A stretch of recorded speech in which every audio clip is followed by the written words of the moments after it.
নমস্কার, দেখছেন রিপাবলিক বাংলা। বাংলার খবর কি নিয়ে আমি পৌলমী রয়েছে আপনাদের সঙ্গে। বাংলার খবর মানেই নির্বাচনের খবর, কেননা দামামা বেজে গিয়েছে, জোর কদমে চলছে নির্বাচনী প্রচার। উত্তর থেকে দক্ষিণ, পূর্ব থেকে পশ্চিম, বাংলার আনাচে কানাচে এখন নির্বাচনের গন্ধ। নির্বাচনের ঝাঁঝ বাড়ছে বাংলার কোন জায়গায়, তা নিয়ে দেখুন বাংলার খবর কি। উত্তরবঙ্গের সভা থেকে মমতা বন্দ্যোপাধ্যায়ের নিশানায় অভিজিৎ গাঙ্গুলি। অনেকে চাকরি খেয়েছেন, এবার জনগণের আদালতে আপনার বিচার হবে। নাম না করে তমলুক কেন্দ্রের বিজেপি প্রার্থীকে খোঁচা দিলেন মমতা বন্দ্যোপাধ্যায়। জেনে শুনে অসত্য বলছেন মমতা। চাকরি যাদের পাওয়ার কথাই নয়, তাদেরই চাকরি চলে গিয়েছে। মমতা বন্দ্যোপাধ্যায়কে পাল্টা জবাব দিলেন তমলুকের বিজেপি প্রার্থী অভিজিৎ গাঙ্গুলি।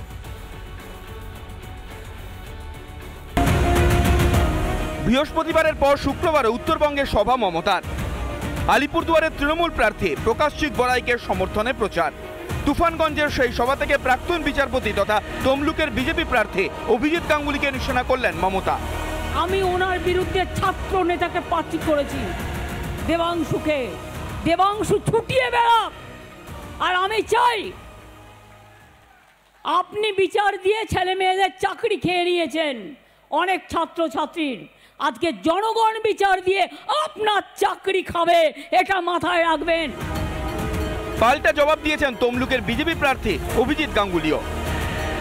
মমতা বন্দ্যোপাধ্যায় যেটা লুকিয়ে যাচ্ছেন সেটা হচ্ছে প্রকৃতপক্ষে যোগ্য লোকেদের চাকরি চুরি করে অযোগ্য লোকেদের সেই চাকরি দিয়েছিলেন টাকার বিনিময়ে।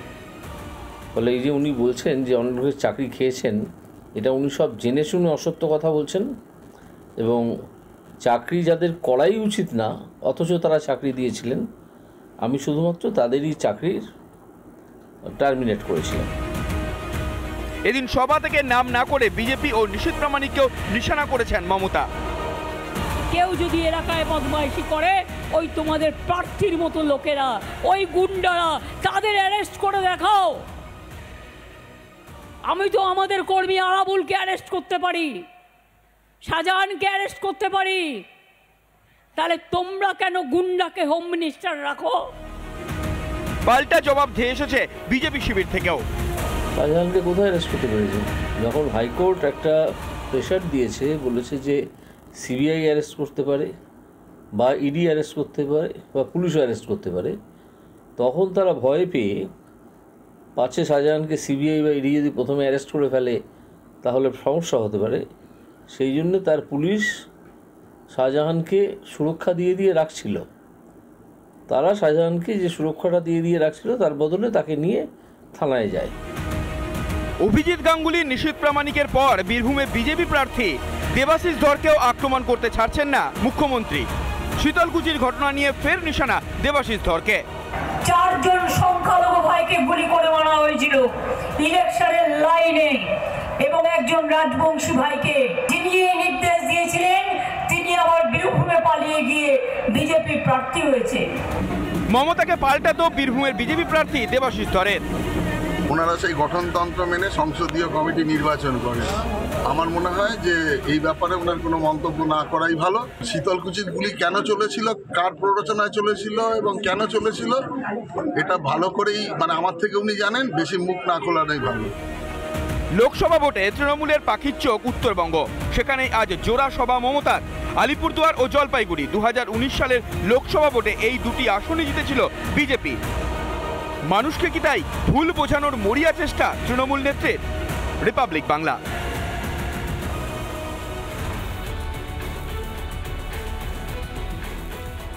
উত্তরবঙ্গের ঠান্ডা আবহতে যেমন চলছে নির্বাচনের পারদ, আর ঠিক তেমনই দক্ষিণবঙ্গেও একইভাবে চলছে জোর কদমে নির্বাচনী প্রচার।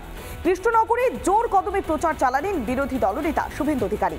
বিজেপির প্রার্থী অমৃতা রায়ের সমর্থনে নদিয়ার চাপড়া থেকে প্রচারে ঝড় তুললেন বিরোধী দলনেতা। জনসভার পাশাপাশি পদযাত্রাতেও সামিল হন বিরোধী দলনেতা শুভেন্দু অধিকারী। দেশের উন্নয়নে, বাংলার উন্নয়নে পদ্মই একমাত্র ভরসা।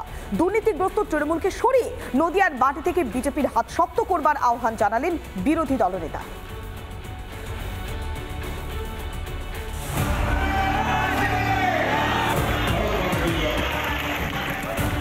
কৃষ্ণভূমে জোর কদমে নির্বাচনী প্রচার। তাপমাত্রার পারদকে পাল্লা দিচ্ছে নির্বাচনী উত্তাপ, যদিও তাতে থোড়াই কেয়ার। কৃষ্ণনগরের বিজেপি প্রার্থী অমৃতা রায় সমর্থনে নির্বাচনী প্রচারে বিরোধী দলনেতা। চাপড়ার ভিলেজ হল ময়দানে কর্মী সমর্থকদের বাঁধ ভাঙা উচ্ছ্বাস।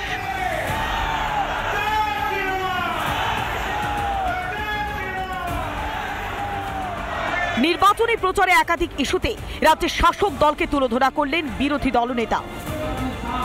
জাতীয় দলের তকমা হারিয়ে আঞ্চলিক দলে পরিণত হয়েছে তৃণমূল। নির্বাচনে নেই কোনো গুরুত্ব।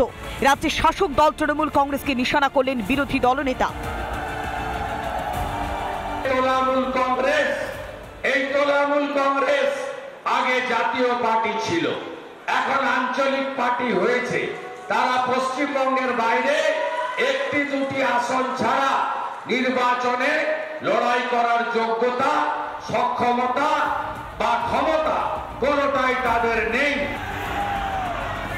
পাশাপাশি সিপিএমকেও এক হাত নিয়েছেন শুভেন্দু অধিকারী।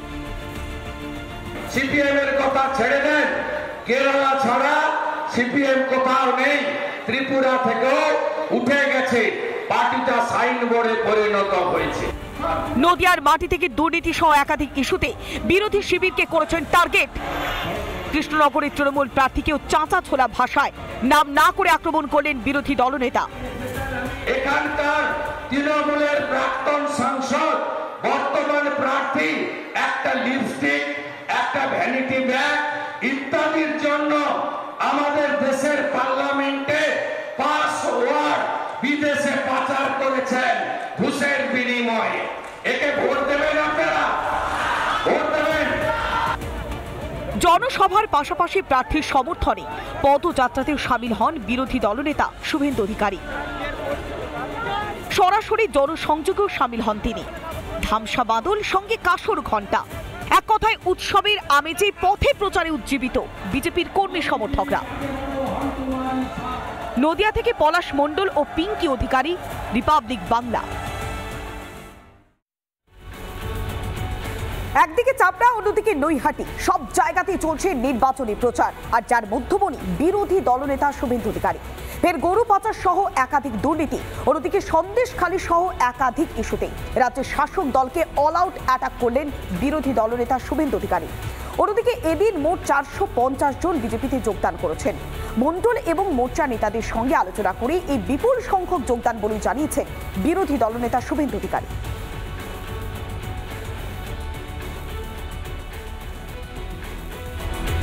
আমাদের প্রধানমন্ত্রী নরেন্দ্র মোদীজি এবং বিজেপি মনোনীত প্রার্থী সিনিয়র লিডার আমাদের স্টেটের বহু পরীক্ষায় যিনি পাস করেছেন অর্জুন সিংহের উপস্থিতিতে আমরা 450 জন ইম্পর্টেন্ট লিডার, যার মধ্যে নৈহাটির সিকিমের ব্লক টিএমসি প্রেসিডেন্ট আছে রানা দাসগুপ্ত, আজকে জয়েন করালাম। এসসি, এসটি, ওবিসি মহিলাদের নিয়ে বহরমপুরের তৃণমূল প্রার্থী ইউসুফ পাঠানের সভা। তবে সেই সভায় ঢুকতেই পারলেন না অনেক মহিলা, যা নিয়ে অসন্তোষ প্রকাশ করতে দেখা যায় অনেককেই। সভা শেষে লক্ষ্মীর ভাণ্ডারের টাকা রাখার মানিব্যাগও তুলে দেওয়া হয় মহিলাদের হাতে, যা নিয়ে তৈরি হয়েছে তুঙ্গে বিতর্ক।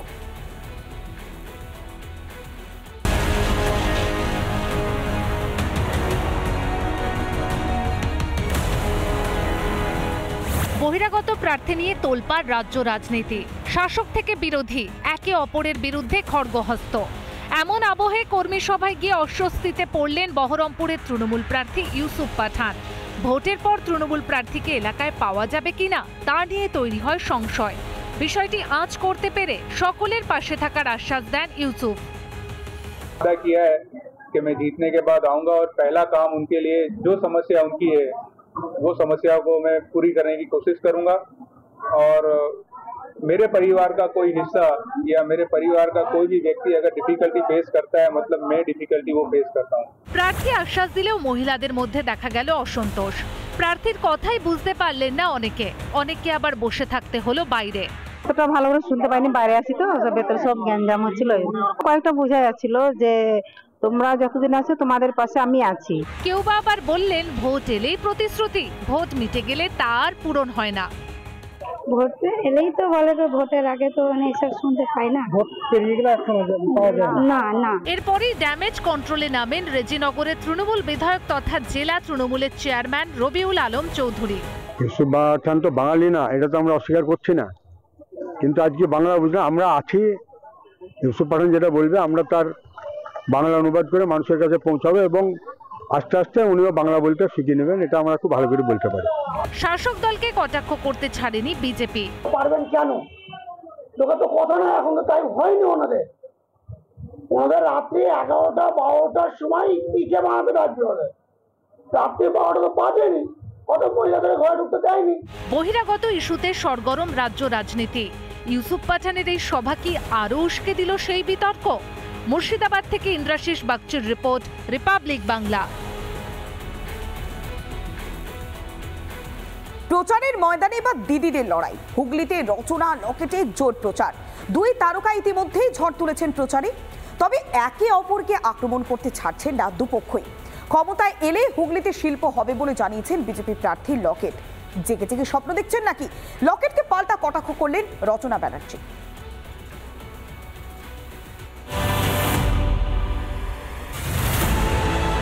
হুগলি লোকসভা কেন্দ্র, হাই ভোল্টেজ এই কেন্দ্র দুই তারকার মুখোমুখি লড়াইয়ে সরগরম। এ বলে আমায় দেখ, তো ও বলে আমায় দেখ। এরই মধ্যে শিল্প নিয়ে দুই প্রার্থীর বাকযুদ্ধ চরমে। বাংলায় শিল্প নেই, কাজের অভাব। ক্ষমতায় এলে টাটাকে ফের সিঙ্গুরে জায়গা দেওয়া হবে বলে জানান বিজেপি প্রার্থী লকেট চট্টোপাধ্যায়। তাই ভেতরে মানুষের ক্ষোভ রয়েছে যে সিঙ্গুরের শিল্পকে মমতা ব্যানার্জি তাড়িয়ে দিয়েছিল এবং তার আশা কখনো পূর্ণ করেনি। 12 বছর এদিক ওদিক ইধার উধার করে কাটিয়ে দিয়েছে। আমরা কথা দিয়েছি যে সরকার এলে টাটাকেই আমরা ফিরিয়ে আনবো এবং টাটা 100% আগ্রহী আছে আবার সিঙ্গুরে, কারণ পরিবেশগত দিক থেকে আমাদের বাংলায় শিল্পের পরিবেশ রয়েছে। বিজেপি প্রার্থীর এহেন মন্তব্যকে পাত্তা দিতে নারাজ তৃণমূল প্রার্থী রচনা ব্যানার্জি। লকেট স্বপ্ন দেখছেন কটাক্ষ রচনার। যদি হয়, যদি করি, যদি সবাই প্রত্যেকটা যদি হয়, যদিটাকে বাদ দিয়ে দাও, কাছি করে যদি। বছর আগে আনলেন না, হঠাৎ 5 বছর পরে এই লোকসভা 2024 লোকসভা মনে পড়লো টাটার কথা। 5 বছর আগে টাটার কথা মনে পড়লো না, হঠাৎ 5 বছর পরে টাটার স্বপ্ন দেখেছে বোধহয় রাত্রে। নির্বাচন এলে তৃণমূল বিজেপির মুখে প্রতিশ্রুতির বন্যা বয়ে যায়। রচনা লকেটকে এক হাত নিয়েছেন সিপিএম প্রার্থী মনোদীপ। 20 মে হুগলির মানুষ কাকে বেছে নেয় তা এখন সময়ের অপেক্ষা মাত্র। যখনই ভোট আসছে তখনই সিঙ্গুরের শিল্প, সিঙ্গুর এসব নিয়ে আলোচনা হচ্ছে। বাকি সময় তো সারা বছরই সবকিছু হয় না। এত সময় ছিল, 10 বছর তৃণমূল, 12 বছর তৃণমূল রাজত্ব করছে, আর উনি এমপি ছিলেন এতদিন 5 বছর, কোনো ভূমিকাই পালন করেনি। এখন হঠাৎ ভোটের সময় এ সমস্ত বলা। শিল্প থেকে দুর্নীতি, প্রচারের ময়দানে জোর টক্কর রচনা লকেটের, বাদ নেই সিপিএম প্রার্থীও। হুগলি থেকে সুজিত গৌড়ের রিপোর্ট, রিপাবলিক বাংলা। 2023 সালের মে মাসে হাড় হিম করা হত্যাকাণ্ডের কিনারা হয়নি আজও। ময়নার বাগচায় বিজেপি কর্মী খুনের ঘটনায় এবার রায় হাইকোর্টে। এবার তদন্তভার জাতীয় তদন্তকারী সংস্থা এবং বলা যেতে পারে এনআইএ, ন্যাশনাল ইনভেস্টিগেটিভ এজেন্সিকে দেওয়ার নির্দেশ দিল বিচারপতি। একই সঙ্গে এদিন কেন্দ্রের আইনজীবীর ভূমিকা নিয়ে প্রশ্ন তুলেছেন বিচারপতি।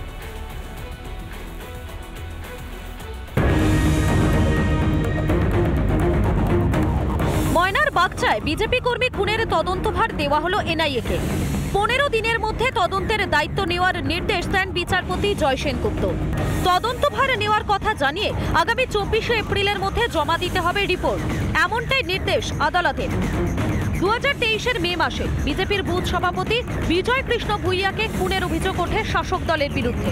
ময়নার বাগচায় বুথ সভাপতিকে স্ত্রী ও ছেলের সামনে মারধরের অভিযোগ ওঠে। স্বামীকে বাঁচাতে গিয়ে আহত হয়েছিলেন স্ত্রী ও ছেলে।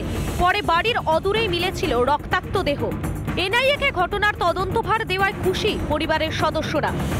মহামান্য আদালত কলকাতা হাইকোর্ট বুঝতে পারে যে এই পুলিশ কোনোভাবেই তদন্তে সহযোগিতা করবে না, তাই তারা আজকে সরাসরি এনআইএ তদন্তের নির্দেশ দিয়েছে। এতে আমাদের পরিবার এবং আমরা সবাই খুশি। হাইকোর্টের রায়কে স্বাগত জানিয়েছেন বালুরঘাটের বিজেপি প্রার্থী সুকান্ত মজুমদার। আমরা এই তদন্তের নির্দেশকে স্বাগত জানাচ্ছি। যদি আমি খুব ভুল না করে থাকি, বিজয় কৃষ্ণ ভুইয়া সম্ভবত ময়নার আমাদের বুথ সভাপতি ছিলেন। তিনি খুন হয়েছিলেন কয়েক মাস আগে, আমিও গেছিলাম সেখানে ময়নাতে। আমরা এই রায়কে স্বাগত জানাচ্ছি। তদন্ত হওয়া উচিত এবং গ্রেপ্তার হওয়া উচিত। এনআইএ তদন্তের উপরে আস্থা রাখছেন প্রাক্তন বিচারপতি তথা তমলুকের বিজেপি প্রার্থী অভিজিৎ গাঙ্গুলিও। সব দিক বিচার করেছে, করে দেখেছে যে এনআইএ তদন্ত ছাড়া উপায় নেই, সেই জন্যই দিয়েছে। এনআইএ তদন্ত শুরু করলে এনআইএর হাত বিরাট লম্বা, কত দূর যায় এবার দেখুন। শেষ পর্যন্ত আর রাজ্য পুলিশের ওপর ভরসা রাখতে না পেরে এনআইএ তদন্তের নির্দেশ দিল হাইকোর্ট। সুবিচারের আশায় বসে ভুইয়া পরিবার। প্রিয়াঙ্কা রায় ও প্রসূন বন্দ্যোপাধ্যায়ের রিপোর্ট, রিপাবলিক বাংলা।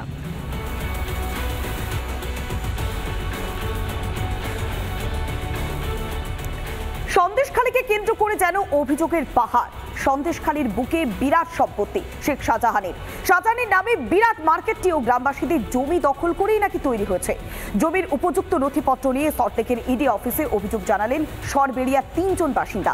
কিন্তু সেদিকে আর নজর কোথায় দিচ্ছেন মুখ্যমন্ত্রী? তিনি সন্দেশখালী নিয়ে নিজের জায়গাতেই অনড়। সন্দেশখালীতে বিরাট শাহজাহান মার্কেট। চোখ ধাঁধানো সেই মার্কেটও নাকি গ্রামের খেটে খাওয়া মানুষের জমির ওপর মাথা চাড়া দিয়ে উঠেছে। তেমনি প্রমাণপত্র নিয়ে শটান সল্টলেকের ইডি অফিসে হাজির সরবেরিয়ার 3 বাসিন্দা। ও মার্কেট করবে, দাও তোমাদের পয়সা দেবো, পরে নিয়ে আর পয়সা করি চাইতে গেলে হেঁকে তাড়িয়ে দিত, মারার হুমকি দিত। কতটা জমি ছিল? 1 একর 15 শতক। আপনাদের কি কোনো টাকা পয়সা তার বদলে দিয়েছিল? না, কিছু দেয়নি। আপনারা লিখে দিয়েছিলেন সেই জমি? জোর করে লিখে নিয়েছে, না লিখে দিলে মার্ডার করে দিত, বলেছিল কেটে চেম্বারে ফেলে দেবো। আমাদের জায়গার উপরে শাহজাহান জবরদস্তি দখল করে নিয়ে নিয়েছিল, তার ব্যাপারে আমরা এই অফিসে এসেছিলাম। মেশিন দেখে ভয় দেখিয়ে আমাদের কাছ থেকে সাদা কাগজে সব সই করিয়ে নিয়েছিল, সই টিপ সই সব করিয়ে নিয়েছিল। এটা কি জোর করে? এটা জোর করে। আপনারা কি ভয়েই লিখে দিয়েছেন? আমরা ভয়েই লিখে দিয়েছি। সন্দেশখালী কাণ্ড নাড়িয়ে দিয়েছে গোটা দেশকে, কিন্তু সেখানকার মানুষের পাশে দাঁড়াতে কিংবা একবার দেখা করতেও যাননি মুখ্যমন্ত্রী মমতা বন্দ্যোপাধ্যায়। জানিয়ে সরব হয়েছেন খোদ প্রধানমন্ত্রী। কিন্তু তাতে কি, মমতা আছেন মমতার জায়গায়। সন্দেশখালী সিঙ্গুরও নয়, নন্দীগ্রামও নয়। কিছু ঘটনা লোকালি ঘটেছে, তাদের সবাইকে গ্রেপ্তার করা হয়েছে। আমাদের পুলিশই গ্রেপ্তার করেছে এবং তাদের যেটুকু জায়গা জমির প্রবলেম ছিল আমরা সব ফিরিয়ে দিয়েছি। আমরা কোনো রকম মানুষের সাথে অবিচার করতে দিই না। সন্দেশখালীর মানুষ কবে ফিরে পাবেন তাদের হারানো সম্পত্তি? কবে তারা পাবেন নিজেদের হকের অধিকার? সেই আশায়